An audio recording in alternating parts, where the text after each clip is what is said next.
अमरावती जिल्ह्यातील अंजनगाव सुरजी तालुक्यातील वजोबा बाग येथे मानवतेला काळीमा फासणारी धक्कादायक घटना समोर आली आहे। नाथजोगी भटक्या समाजाच्या एका गरीब कुटुंबाचे घर जेसीबीच्या साहाय्याने जमीनदोस्त करण्यात आल्याचा गंभीर आरोप समोर आला आहे। रोजंदारी करून उदरनिर्वाह करणाऱ्या या कुटुंबावर अन्याय झाल्याचा आरोप होत असून या घटनेमुळे भटके आणि विमुक्त समाजामध्ये संतापाची लाट उसळली आहे। या प्रकरणाची माहिती मिळताच भटके विमुक्त कल्याणकारी परिषद विदर्भ प्रांताचे पदाधिकारी घटनास्थळी दाखल झाले। नेमके काय घडले आणि कोणावर होत आहेत ही आता कारवाई मागणी करत आहे।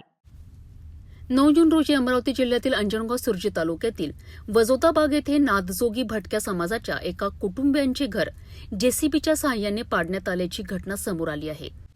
या घटनेमुळे संबंधित कुटुंब उघड्यावर आले असून त्यांच्या निवाऱ्याचा प्रश्न निर्माण झाला आहे।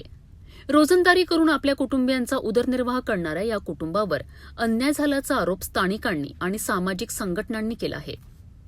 घटनेची माहिती मिळताच भटके विमुक्त कल्याणकारी परिषद विदर्भ प्रांताचे पदाधिकारी तातडीने घटनास्थळी पोहोचलेत आणि संपूर्ण घटनेची पाहणी केली। यावेळी डॉक्टर रोहित मांडेवार, विदर्भ प्रांत संपर्क प्रमुख तसेच प्रवीण जगताप, नागपूर विभाग संयोजक यांनी संबंधित अधिकाऱ्यांशी चर्चा करून पीडित कुटुंबियांना न्याय देण्याची मागणी केली आहे। गावातील ग्रामपंचायत सचिव आणि संबंधित पोलीस उपनिरीक्षक यांच्याशी चर्चा करत दोषींवर कठोर कारवाई करण्यात यावी तसेच पीडित कुटुंबाला तातडीने मदत मिळावी अशी मागणी करण्यात आली। भटक्या आणि विमुक्त समाजाच्या हक्कांवर गदा आणणाऱ्या अशा घटनांना आळा बसणे आवश्यक असल्याचे मत संघटनेच्या पदाधिकाऱ्यांनी केले आहे। या घटनेमुळे प्रशासनाची भूमिका काय राहणार, पीडित कुटुंबाला न्याय मिळणार का आणि दोषींवर नेमकी कोणती कारवाई होणार याकडे आता सर्वांचे लक्ष लागले आहे।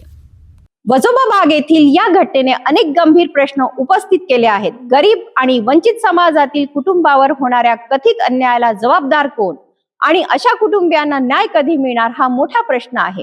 प्रशासनाने या प्रकरणाची निष्पक्ष चौकशी करून सत्य समोर आणावे आणि दोषींवर कठोर कारवाई करावी अशी मागणी जोर धरत आहे।